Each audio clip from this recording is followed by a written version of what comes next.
नमस्कार, मैं हूं बालकृष्ण थरेगा। आप देख रहे हैं डेली लाइव। आइए शुरुआत करते हैं आज के मुख्य समाचारों की। नवनियुक्त पुलिस अधीक्षक प्रीति जैन ने संभाला कार्यभार, बोली किसी भी सूरत में नहीं बख्शे जाएंगे नशे के कारोबारी। कृषि अध्यादेशों को वापस लेने की मांग, किसानों ने टाउन और जंक्शन में निकाली ट्रैक्टर रैली। मृदा जैविक कार्बन अभियान के तहत आयोजित हुई किसान गोष्ठी, कृषि अधिकारियों ने बताए जमीन की उर्वरा शक्ति बढ़ाने के उपाय। ट्रैक्टर चालक से मोबाइल वैन छीनने के आरोप में जंक्शन पुलिस ने एक व्यक्ति को किया गिरफ्तार। जंक्शन में कपड़ा विक्रेताओं ने कुछ महिलाओं पर लगाया कपड़ा चुराने का आरोप, पुलिस ने किया आरोपी महिलाओं को राउंड अप। और अब समाचार विस्तार से। नवनियुक्त पुलिस अधीक्षक श्रीमती प्रीति जैन ने बुधवार को अपना कार्यभार संभाल लिया।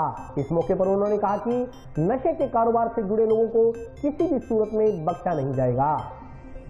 जिले की नई पुलिस कप्तान श्रीमती प्रीति जैन ने बुधवार दोपहर को एसपी कार्यालय पहुंचकर पदभार ग्रहण कर लिया। 2009 बैच की आईपीएस अधिकारी प्रीति जैन ने पदभार ग्रहण करने के बाद मीडिया कर्मियों से बातचीत के दौरान कहा कि नशे के कारोबार से जुड़े हुए लोगों को किसी भी स्थिति में बख्शा नहीं जाएगा। इस कारोबार से जुड़े प्रत्येक शख्स के खिलाफ सख्त से सख्त कार्रवाई की जाएगी। नशा मुक्ति के लिए चलाए जा रहे विशेष अभियान ऑपरेशन संजीवनी के बारे में एसपी प्रीति जैन ने कहा कि यह अभियान लोगों को नशे के खिलाफ जागरूक करने व नशे के कारोबार में लिप्त लोगों के खिलाफ कार्रवाई के लिए आरंभ किया गया है। अभियान के तहत पूरी कोशिश रहेगी कि जिस प्रकार जिले की परिस्थितियां माहौल है उस हिसाब से कार्य किया जाए। इसके अलावा क्षेत्रीय समस्याओं के समाधान के लिए प्रशासन का हर संभव सहयोग किया जाएगा। एसपी ने कहा कि जहां तक उनकी जानकारी में आया है, राजस्थान के उत्तरी पूर्वी बॉर्डर पर स्थित हनुमानगढ़ एक बेहतरीन जिला है। जिले की पंजाब व हरियाणा से सीमा लगती है। इसके चलते मुख्य रूप से इंटर स्टेट क्राइम या अपराधियों के मूवमेंट को लेकर इन्हें रोकने का प्रयास रहेगा। उन्होंने कहा कि जिले में कानून राज कायम रहे, अपराधियों में पुलिस का खौफ रहे, इसके पूरे प्रयास किए जाएंगे। इसके लिए आमजन का भी सहयोग जरूरी है। इससे पूर्व एसपी प्रीति जैन को पुलिस कर्मियों द्वारा गार्ड ऑफ ऑनर दिया गया तथा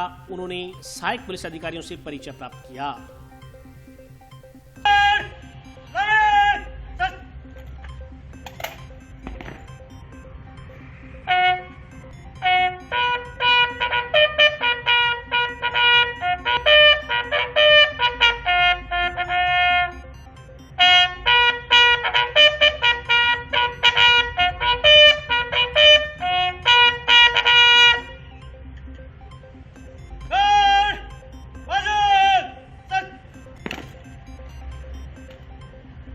जितना मेरी जानकारी में आया है, हनुमानगढ़ जिला एक बहुत ही बेहतरीन ज़िला है राजस्थान के उत्तरी पूर्वी बॉर्डर पर। तो मुख्य रूप से एक तो क्योंकि पंजाब और हरियाणा से सीमा लगती है, तो जो इंटर स्टेट क्राइम है या क्रिमिनल्स का जो मूवमेंट है, हम पूरा प्रयास करेंगे कि उस पर एक अच्छी कंट्रोल कर सकें, उस पर लगाम लगा सकें। इसके अलावा अभी कुछ ही दिन पहले ऑपरेशन संजीवनी के नाम से नशा मुक्ति के खिलाफ और नशे के खिलाफ प्रचार प्रसार के लिए, लोगों से नशा छुड़वाने के लिए और जो नशे के कारोबार में लिप्त हैं उनके खिलाफ कार्रवाई के लिए अभियान प्रारंभ किया गया है। तो हम कोशिश करेंगे कि जिस प्रकार के ज़िले की परिस्थितियां हैं और माहौल है, हम युवाओं को विशेष रूप से नशा मुक्ति के लिए प्रेरित कर सकें और इसमें जो भी लोग लगे हुए हैं उनको निश्चित रूप से किसी भी स्थिति में छोड़ा नहीं जाएगा। प्रत्येक के खिलाफ सख्त से सख्त कार्रवाई की जाएगी।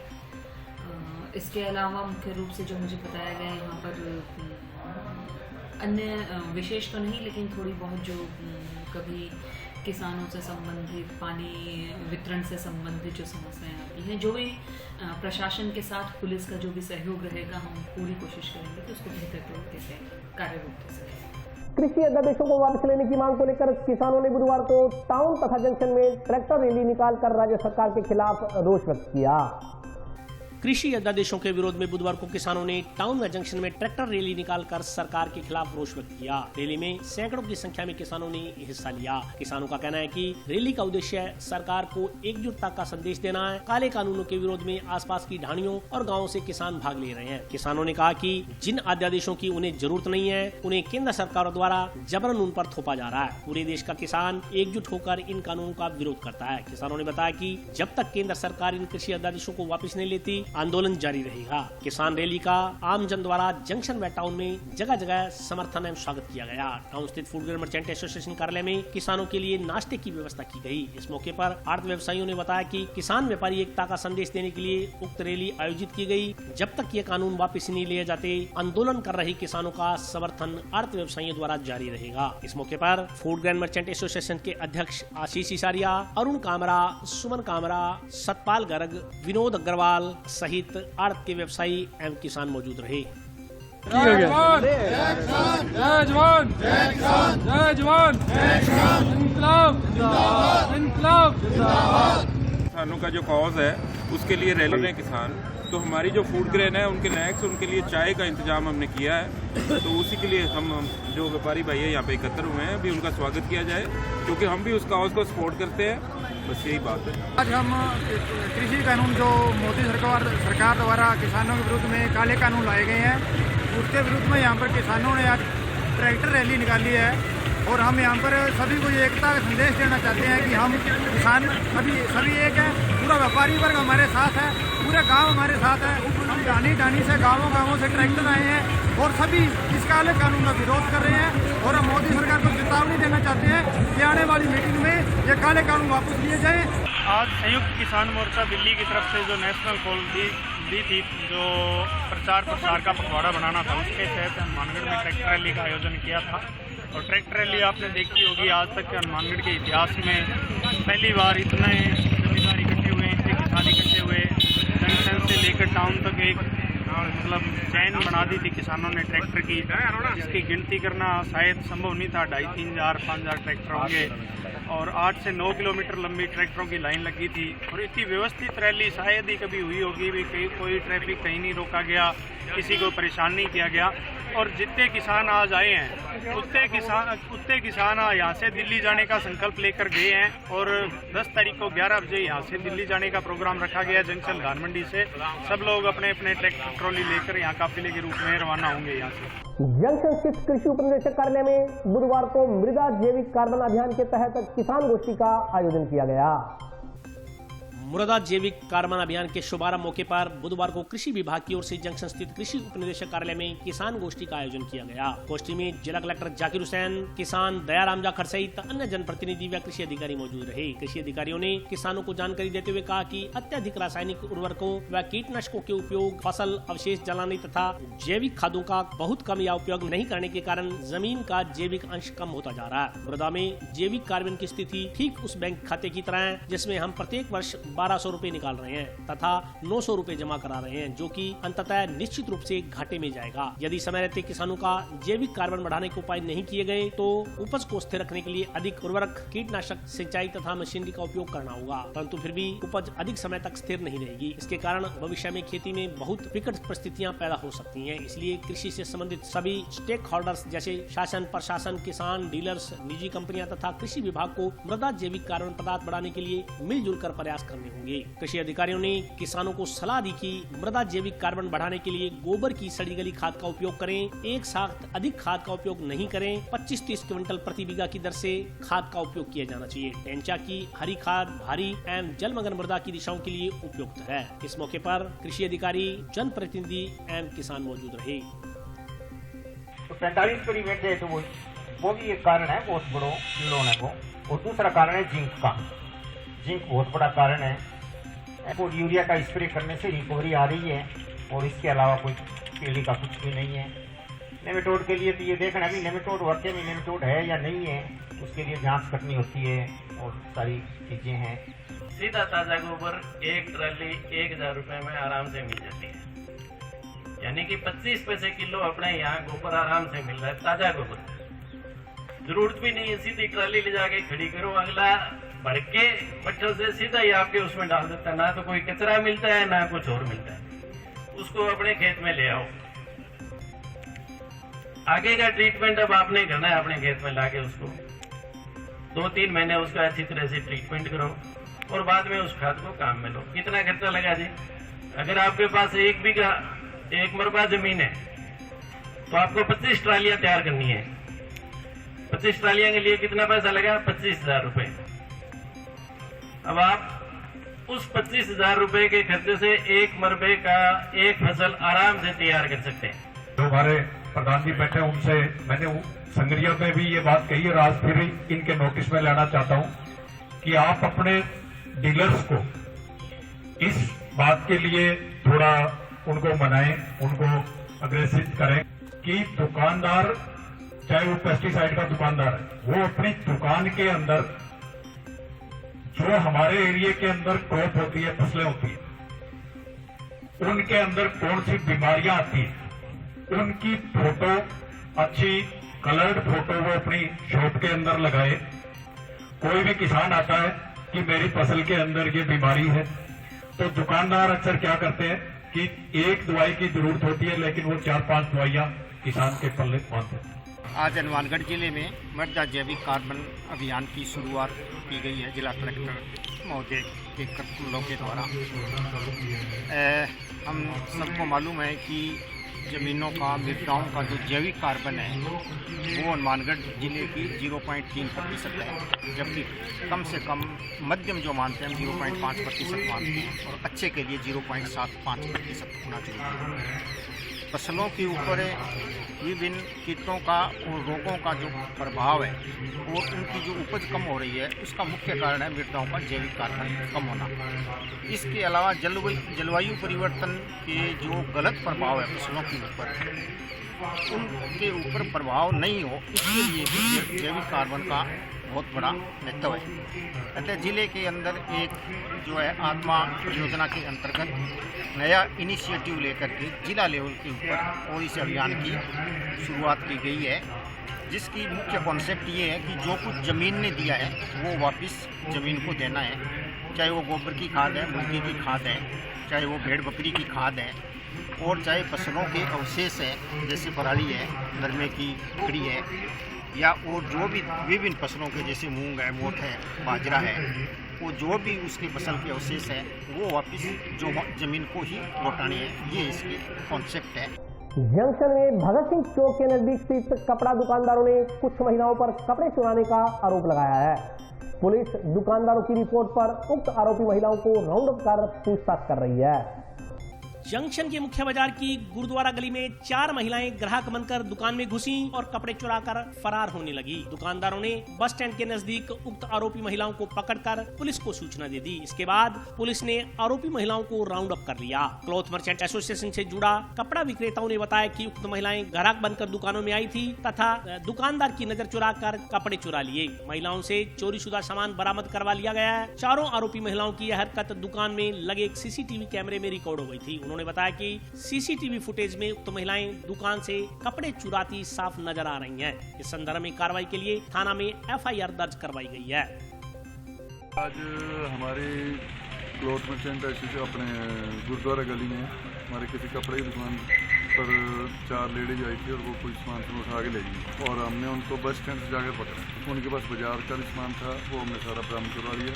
उसके बाद हमने पुलिस को इन्फॉर्म किया और पुलिस उनको थाने में लेके आई है। उसके बाद हमने उनके कार्रवाई की। हाँ जी देखिए उसके कैमरे हमारे भीड़ रखे हैं, कैमरे में उसके सब रखी है, सामान रास्ते में भीड़ रखी है। तो हम जाकर उनके पीछे बस स्टैंड जाकर पकड़ा और उसके बाद हम पुलिस कार्रवाई करवाने की थाने। जंक्शन पुलिस ने ट्रैक्टर चालक से नकदी व मोबाइल छीनने के आरोप में एक व्यक्ति को गिरफ्तार किया है। ट्रैक्टर चालक से मारपीट कर नकदी व मोबाइल फोन छीनने के मामले में जंक्शन पुलिस ने बुधवार को एक आरोपी को गिरफ्तार कर लिया। गिरफ्तार आरोपी की पहचान फिरोज खां पुत्र यूनुस अली निवासी वार्ड नंबर 4 पीर कामड़िया टिब्बी के रूप में हुई है। जंक्शन थाना प्रभारी नरेश गारा ने बताया कि जीतराम पुत्र रामेश्वर लाल जाट निवासी वार्ड नंबर 9 गोलूवाड़ा निवादा ने 9 नवंबर को रिपोर्ट दर्ज करवाई थी कि वह कन्वर लाल पुत्र हरवंश लाल अग्रवाल निवासी गोलूवाला के ट्रैक्टर महिंद्रा पर ड्राइवरी का काम करता है। 9 नवंबर को दोपहर करीब 3 बजे वह ट्रैक्टर ट्राली के जरिए बठिंडा में सामान छोड़कर वापस आ रहा था। रास्ते में बाईपास संगरिया रोड नई सब्जी मंडी के पास पहुंचा तो सामने से आ रहे वाहन के कारण उसने अपना ट्रैक्टर धीरे कर लिया।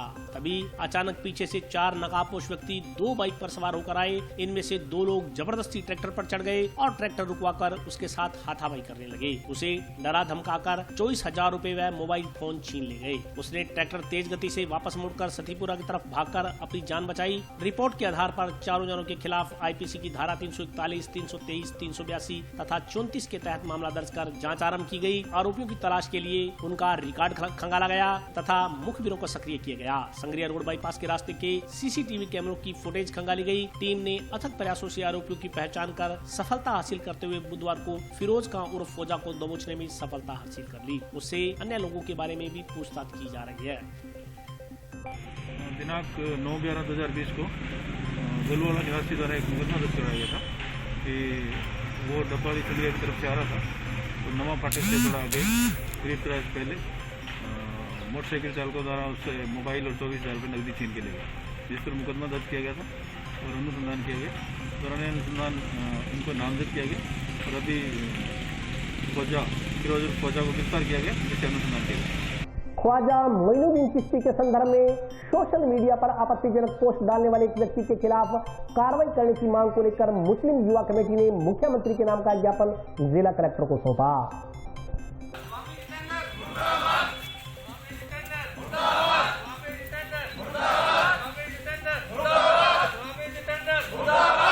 मुस्लिम युवा कमेटी के सदस्यों ने बुधवार को मुख्यमंत्री के नाम का एक ज्ञापन जिला कलेक्टर को देकर ख्वाजा मोइनुद्दीन चिश्ती के बारे में आपत्तिजनक टिप्पणी करने वाले व्यक्ति के खिलाफ कार्रवाई करने की मांग की है। कमेटी सदस्यों का कहना है कि स्वामी जितेंद्र सरस्वती नामक व्यक्ति द्वारा सोशल मीडिया पर ख्वाजा मोइनुद्दीन चिश्ती के बारे में आपत्तिजनक टिप्पणियां की गई हैं। इससे मुस्लिम समुदाय की धार्मिक भावनाएं आहत हुई हैं। मुस्लिम समुदाय के लोगों ने बताया कि राजस्थान में अजमेर में बनी ख्वाजा मोइनुद्दीन चिश्ती की दरगाह से न केवल मुस्लिम समुदाय बल्कि हिंदुओं की भी आस्था जुड़ी हुई है, लेकिन कुछ असामाजिक तत्वों द्वारा इस तरह की टिप्पणी कर हिंदू मुस्लिम भाईचारे को खत्म करने का प्रयास किया जा रहा है। मुस्लिम युवा कमेटी के सदस्यों ने मुख्यमंत्री को ज्ञापन भेज दोषी के खिलाफ कार्रवाई करने की मांग की है। कलेक्टर साहब को मुख्यमंत्री के नाम ज्ञापन दिया है।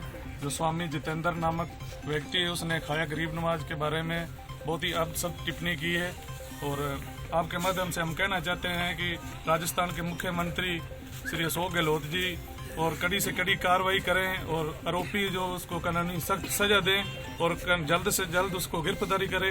अन्यथा हमारा गिरफ्तारी नहीं जल्दी होती तो हमारा इसके बाद और कदम लेंगे हम। आज हम यहाँ पे जो कसीर तादाद में जमा हुए हैं, आज हिंदू मुस्लिम ही नहीं बल्कि काफ़ी तादाद में यहाँ हिंदू भी जमा हैं। वजह इसकी ये है कि हमारे अताए रसूल ख्वाजा खाजगान ख्वाजा मोइनुद्दीन अजमेरी हसन संजीरी चिश्ती रज़ी अल्लाह ताला अन्हु के ताल्लुक़ से स्वामी जितेंद्र ने जो नाजेबा और गुस्ताखियाँ की हैं, इसके ताल्लुक़ से आज हम कलेक्टर ऑफिस के सामने जमा हुए हैं। लिहाजा अपील भी ये करते हैं कि जो जिस आस्ताने से हिंदू मुस्लिम कई लोग जुड़े हुए हैं और लाखों की पेशानियाँ ख्वाजा मोइनुद्दीन के आस्थाने पर झुकती हैं, उनकी शान में गुस्ताखी कतअन हमें बर्दाश्त नहीं है। लिहाजा हमें ही नहीं बल्कि हजारों लाखों करोड़ हमारे हिंदू मुस्लिम सिख ईसाई जो हमेशा अपनी पेशानी और अकीदत के फूल निछावर करते हैं, उनकी शान में ख्वाजा मोइनुद्दीन की शान में अगर कोई गुस्ताखी करेगा तो हमें कतअन बर्दाश्त नहीं है। इसीलिए हम लोग आज कलेक्टर ऑफिस के सामने ज्ञापन देने के लिए हाजिर हुए हैं और हमारे हिंदुस्तान के कोने कोने से जो है ज्ञापन सौंपा जा रहा है और हम ये अपील करते हैं हिंदुस्तान सरकार से कि इसको कड़ी से कड़ी सजा देकर दें ताकि जो है आइंदा से कोई ऐसा गुस्ताखे ख्वाजा मोइनुद्दीन और गुस्ताखे रसूल कोई पैदा ना हो जाए। और अभी वक्त अमेरिका हाजिर होता हूँ छोटे से ब्रेक पे।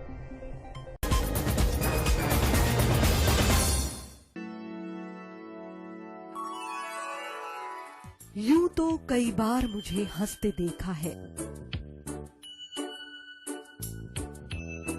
पर ये हंसी कुछ और है। ये गहना मुझ पर जचता है, पर ये महज एक गहना नहीं। ये रूपरेखा है मेरे मन की, हंसती खिलखिलाती लहरों की, जो आतुर थी अब तक मुझ पर सजने को। इसलिए ये गहना ही मेरा सच्चा श्रृंगार है, श्रृंगार है, श्रृंगार है।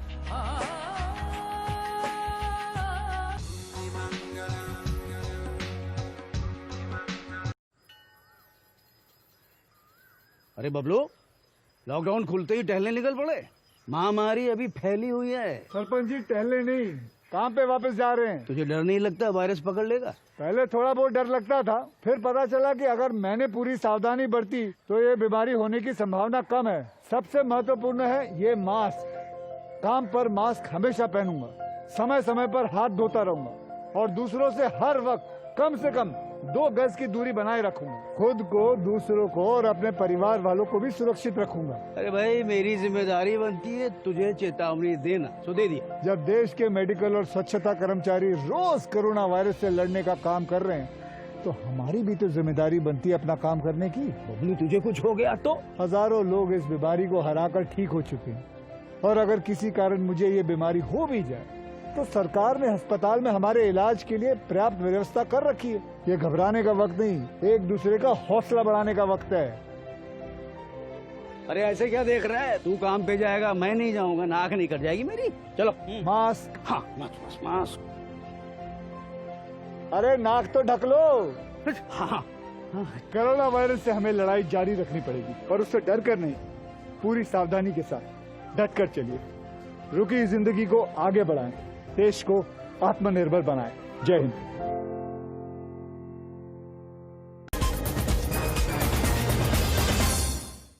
ब्रेक के बाद स्वागत है। आइए नजर डालते हैं अगले समाचारों पर। बर्ड फ्लू के कारण जिले में कौवों की असामान्य मृत्यु होने के बाद रैपिड रिस्पांस टीमें गठित की गई हैं। पक्षियों की मौत की सूचना देने के लिए टाउन स्थित पशु चिकित्सालय में कंट्रोल रूम भी स्थापित किया गया है। जिले के नोहर क्षेत्र में कौवों की असामान्य मृत्यु तथा एवियन इन्फ्लुएंजा वायरस संक्रमण के फैलने की पुष्टि के बाद जिले का वन विभाग और पशुपालन विभाग सतर्क हो गया है। कौवों की असामान्य मृत्यु होने के मामले सामने आने पर अब रैपिड रिस्पांस टीम जिले में इस तरह की घटनाओं पर नजर रखेगी। पशुपालन विभाग के उप निदेशक डॉक्टर नरेंद्र चाहर ने बताया कि रैपिड रिस्पांस टीम का गठन कर सभी को अलर्ट रहने के निर्देश दिए गए हैं। कौवे या अन्य पक्षियों की मौत की सूचना के लिए कंट्रोल रूम भी स्थापित किया जा चुका। उन्होंने बताया कि उक्त वायरस से मरने वाले पक्षियों के सैंपल जाँच के लिए फॉरेंसिक लैब में भेजे गए हैं। यह वायरस पक्षियों से इंसानों में फैलने का खतरा रहता है। ऐसे में चिकित्सा विभाग द्वारा संक्रमण को रोकने के लिए एहतियात बरता जा रहा है। बर्ड फ्लू का पहला केस सन 2010 से पहले दुनिया के कई देशों में देखने को मिला था। बर्ड फ्लू के चलते हजारों पक्षियों की असामान्य मृत्यु हो गई थी। बर्ड फ्लू से ग्रस्त पक्षियों का कोई इलाज नहीं है। संक्रमण के खतरे को कम करने के लिए हाल ही में मरे 88 कौवों के मृत शरीर को गड्ढे में डालकर जला दिया गया था। उन्होंने बताया कि नोडल क्षेत्र की सभी संस्थाओं को किसी भी प्रजाति के पक्षियों की मौत की सूचना तुरंत देने के लिए कहा गया है। ठंड के कारण कौवों को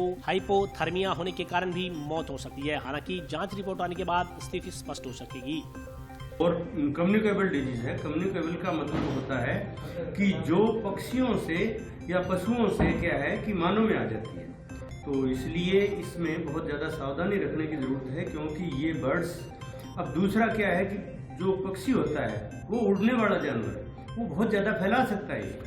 तो इसलिए क्या है कि इस चीज़ में हमें बड़ी सावचेती बरतने की ज़रूरत है। तो जैसे ही इसका पता चला तो इसके वो मेजर ले लिए गए, मतलब वहाँ पे जाके उसकी सैंपलिंग वगैरह करके और कंट्रोल रूम स्थापित कर दिया गया है जिला स्तर पे, और तहसील स्तर पे भी हमारे अधिकारियों को निर्देशित कर दिया गया है। और उन्होंने आगे अपने स्टाफ को पूरे जिले के अंदर, मतलब क्या है कि उनको अलर्ट कर दिया गया है कि कहीं से भी कोई सूचना मिले तो वो तुरंत हमें बताएं। और हमारी RRT जो रैपिड रेस्क्यू टीम होती है वो भी तैयार है कि हमें क्या करना है क्या नहीं है, उसका कैसे डिस्पोजल करना है। जैसे वहाँ डिस्पोजल हमने करवाया था, उनको क्या है काफ़ी गहरा गड्ढा खोद के उसमें जलवा के इस तरह से हमने करवाया है। देखिए इसमें लक्षण तो क्या है कि ये जो फ्लू है ना, फ्लू के लक्षण जैसे मतलब उससे आंखों में पानी गिरना, नाक से वो लार गिरना, मुंह से लार गिरना, आंखों से, इस तरह की चीज़ें होती हैं। तो ये फ्लू वाले जो जुकाम वाले मान लो आप हैं, लेकिन ये पक्षियों में देखिए इसका कोई इलाज नहीं है। मतलब इसमें ठीक है जो दे देते हैं, जैसे ये वायरल बीमारी है, ये क्या विषाणु के द्वारा होती है। जैसे आजकल कोरोना चल रहा है, ठीक है, दवाई वही चलती है। ये कोरोना तो अब आया है 2019 में, ये 11-12 में पहले बर्ड फ्लू आ चुका है। तो ये जो रेमडेसिविर जो दवाई चल रही है अपने कोरोना में देते हैं, ये पहले इसके लिए भी क्या है कि प्रेस्क्राइब की गई थी। तो एंटीवायरल यही दवाइयाँ हैं अपने पास। तो ये क्या वायरल कोई भी हो, उनका इलाज का आपने कह नहीं सकते। उनके क्या है कि वो अपने आप ही क्योर होती है, कंट्रोल होती है, लेकिन क्या है कि उनकी वजह से कुछ सेकेंडरी लक्षण आ जाते हैं, जैसे दूसरी बीमारियां होती है। जैसे कोरोना में क्या है कि दूसरी बीमारियों की वजह से लोग ज़्यादा मरे हैं, वैसे इसके लक्षण नहीं आए हैं। जो स्वस्थ आदमी है उसके अंदर क्या है कि ये हुआ है तो कोई लक्षण नहीं आए हैं ऐसे, और बिना लक्षण के भी वो ठीक हो गया, बिना दवाई बिना इलाज के ठीक हो गया। टाउन स्थित वार्ड संख्या 38 में क्षतिग्रस्त ट्रांसफार्मर से दुर्घटनाओं की आशंकाएं बनी हुई हैं। वार्डवासियों ने क्षतिग्रस्त ट्रांसफार्मर को अन्यत्र स्थानांतरित करवाने की मांग की है। टाउन स्थित वार्ड संख्या 38 में क्षतिग्रस्त पड़े विद्युत ट्रांसफार्मर के कारण वार्डवासियों को खासी परेशानियों का सामना करना पड़ रहा है। ट्रांसफार्मर के नीचे खुली पड़ी 11 kV की लाइन वार्ड के लोगों की चिंताएं बढ़ा रही हैं। वार्डवासियों ने बताया कि पूर्व में कई बार अधिकारियों को इस समस्या से अवगत करवाया जा चुका है। उक्त ट्रांसफार्मर में कई बार स्पार्किंग के कारण आग लग चुकी है। आए दिन आवारा पशु ट्रांसफार्मर की चपेट में आकर चोटिल हो रहे हैं। कुछ दिन पहले एक बिल्ली ट्रांसफार्मर की चपेट में आकर मौत का शिकार हो गई। वार्ड के लोगों ने बताया कि थोड़ी सी बारिश होने पर ट्रांसफार्मर के नीचे खुली पड़ी तारें अर्थ पकड़ लेती हैं व आसपास से गुजरने वाले लोगों को हल्का करंट भी महसूस होने लगता है। क्षतिग्रस्त हालत में पड़े उक्त ट्रांसफार्मर के कारण कोई बड़ी दुर्घटना होने का अंदेशा हमेशा बना रहता है। वार्डवासियों ने उक्त ट्रांसफार्मर को अन्यत्र शिफ्ट करवाने की मांग की है। यहाँ ये ट्रांसमीटर बहुत नीचे लगा हुआ बिल्कुल, और पशु है, बच्चे हैं जो आते हैं यहाँ घूमते फिरते रहते हैं, उनके लिए बहुत खतरा बना हुआ है। यहाँ पे कई बार इसकी एप्लीकेशन दे चुके हैं लेकिन कोई कार्रवाई नहीं हो रही। बिजली विभाग कहता है मेंटेनेंस चल रहा है, लेकिन कहाँ चल रहा है उसका कोई पता नहीं है। काफ़ी साल से यही है, आधा नाली में डूबा हुआ है। ये रोज यहाँ पे शॉर्ट सर्किट होते रहते हैं, आग लग जाती है, डर डर के भागना पड़ता है दुकान छोड़। क्या पता सर, यहाँ तो कुछ हुआ नहीं, काफी टाइम से देख रहे हैं। शिकायत देखी कई बार करती, सफाई कर्मचारियों ने की, नगर पालिका में कह चुके हैं, जो जानकार है उनको भी काफी कहा वो कागज नहीं करके, लेकिन कुछ हुआ नहीं। एक खंबे लगवाए थे लेकिन ये ट्रांसमीटर चेंज नहीं हुआ, खंबे लगे हुए लेकिन अभी कोई कार्रवाई नहीं। ये जो ट्रांसफार्मर में ये बहुत खतरे की घंटी है, यहाँ पर रोजे दिन आग लगती है और ये नाली के अंदर गिरा हुआ है आधा, जिसमें आम आदमी को करंट लगने का डर है या मरने का भी डर है। काफ़ी बार शिकायत की है, कोई सुनाई नहीं हो रही है। कुछ देर जोर पड़ने के बाद पहले 2 खंभे लगाए कि हम ट्रांसफार्मर चेंज करेंगे, परंतु इन्होंने कोई कार्रवाई नहीं की। कभी भी आग लग के किसी का भी नुकसान हो सकता है, पशु भी मरते हैं। परसों भी है कि यहाँ बिल्ली के ऊपर से करंट लगने से मरी, तो किसी को और भी चोट लग सकती है। सार दिन डर लगे भी अब तार पाट जाओगा, फाल्ट हो जाओगा, उन तो ही रहे मन परेशानी बहुत है। और अलग जगह लगा दे तो ठीक रहे। नाली काटने को नहीं आया, मारखम बिट जाएगा और तो 7 दिन बाद साफ हो करेगी। कचरो है नहीं जिको भी कौन चकाएगा बेकेगा, कचरो पूरे इकट्ठो करेड़ो में कौन चका, कोई तार का और मारे डंडो बिट जाए, कसी बिट जाए, तो माने बहुत परेशानी है। हाँ निश्चय ही है, खुल्लो पड़े है, 4 दिन आग पाटती रहे। थोड़ी सी बरसात आओ नहीं आग लग जाए, थोड़ी सी बरसात आओ नहीं 2-4 दिन इकट्ठो रहे। बुधवार को जिला मुख्यालय तथा आसपास के क्षेत्रों में हुई हल्की बूंदाबांदी रबी की फसलों के लिए वरदान साबित होगी। किसानों का कहना है कि बारिश के कारण फसलों को पाला मारने की आशंकाएं अब नहीं रहेंगी।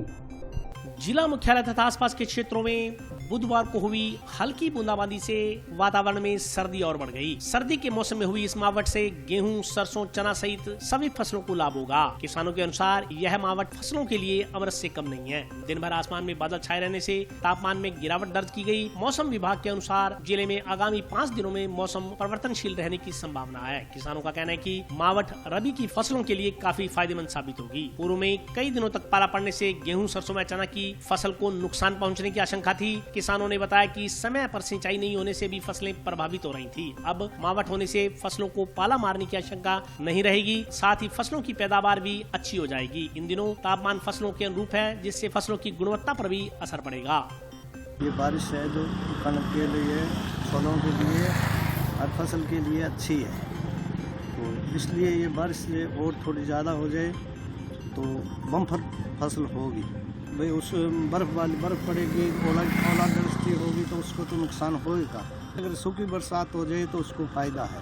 ये जो बरसात हो रही है किसानों के बहुत ही एक अमृत की तरह बरस रहा है। अभी तक कोई नुकसान वाली बात नहीं है, किसानों के लिए बहुत अच्छी चीज़ है। ये इस टाइम में जो बरसात हो जाए, जो पीछे सर्दी पड़ी है उसका वो जहर है वो सारा उतर जाएगा, फसल की पैदावार बढ़िया होगी, आगे पैदावार भी बढ़ेगी।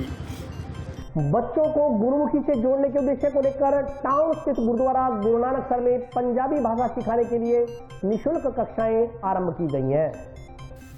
टाउन स्थित गुरुद्वारा गुरु नानक सर में बच्चों के लिए गुरुमुखी भाषा पंजाबी की निःशुल्क कक्षाएं आयोजित की जा रही हैं। गुरुद्वारा प्रबंधन का कहना है कि बच्चों को उनकी मातृभाषा सिखाने और गुरुबानी से जोड़ने के लिए गुरुद्वारा परिसर में निःशुल्क पंजाबी सिखाई जा रही है। बच्चों को निःशुल्क शिक्षा दे रहे रिटायर्ड पटवारी जसविंदर सिंह का कहना है कि पिछले कई वर्षों से वे बच्चों को पंजाबी पढ़ा रहे हैं। कोरोना काल के बीच कक्षाएं संचालित नहीं की जा सकी। नए साल में पुनः पंजाबी सिखाने के लिए कक्षाओं का संचालन किया गया है। निःशुल्क पंजाबी सिखाने का उद्देश्य यही है कि बच्चे अपनी संस्कृति को जाने और उससे जुड़े रहें तथा पंजाबी भाषा का चयन कर गुरुमुखी का प्रचार प्रसार करें।